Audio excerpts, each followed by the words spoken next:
Singapore, it was an unusual sight for spectators at last Sunday's National Sailing Championships, as 6 toy-sized, unmanned sailboats raced alongside the regatta dinghies at East Coast Park.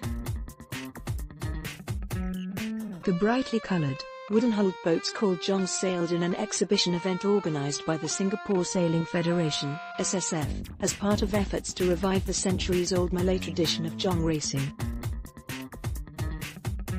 "We want to recognise that this is very much part of Singapore's history and tradition," said SSF Chief Executive Lim Hani. Up to half a century ago, jong racing was popular with children, while their larger manned versions called kolek were sailed by older men around the coastal areas like Katong, Siglap, and Pasir Panjang. Kolek races held on Singapore's beaches in 1928.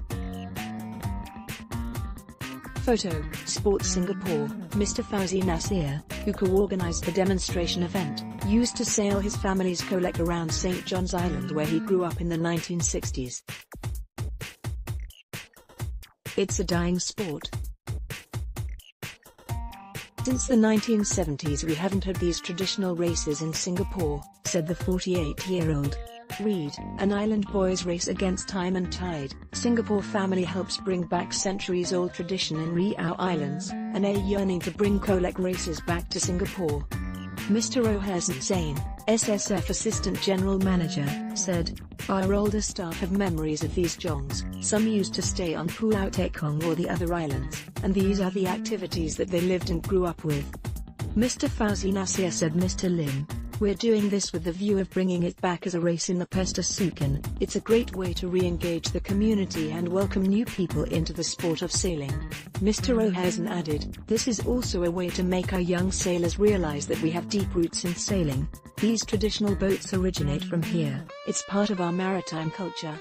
The sport's comeback jongs come in different sizes, from hull lengths of less than a meter, to almost 2 meters long. The bigger ones could easily be mistaken as a boat meant for man, but jongs are designed to sail on their own, unmanned, meaning every component of the boat has to be carefully adjusted before it is set into the water. Jong in different sizes.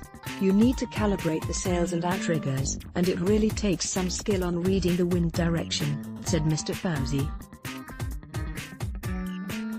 Unlike a normal sailing dinghy where a sailor leans out from the boat, the jong uses a weighted beam called an outrigger attached to its side.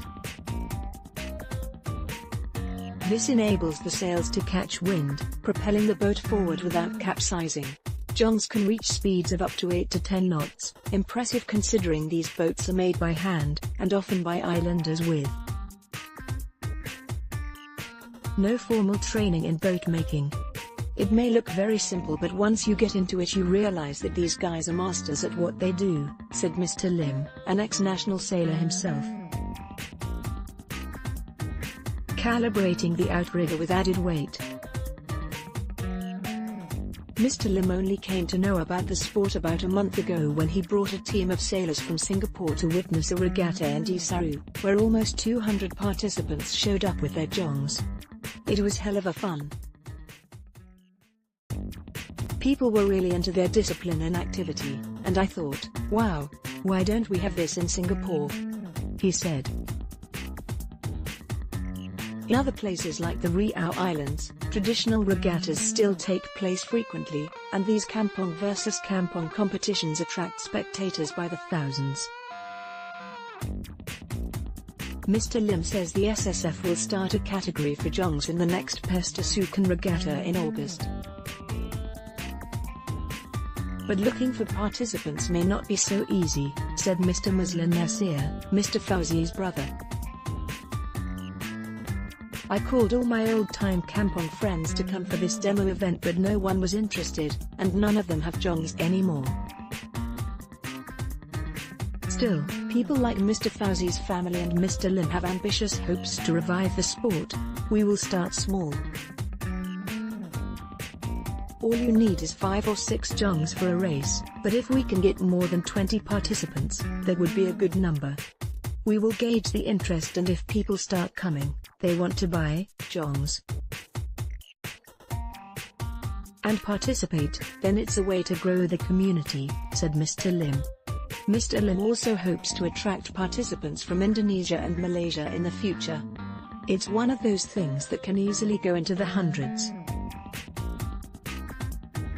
Then it'll become a regional Southeast Asian event, said Mr. Lim. Boatmaker Mr. Rillo, 58, who came to Singapore from the Riau Islands for the jong demo, said, "I've been sailing jong since I was a kid. In the past we only played it in kampongs, but now I feel very proud that it's becoming an international sport. It's part of our Malay culture and we should preserve it." Watch CNA Insider's earlier video, Racing Time and Tide.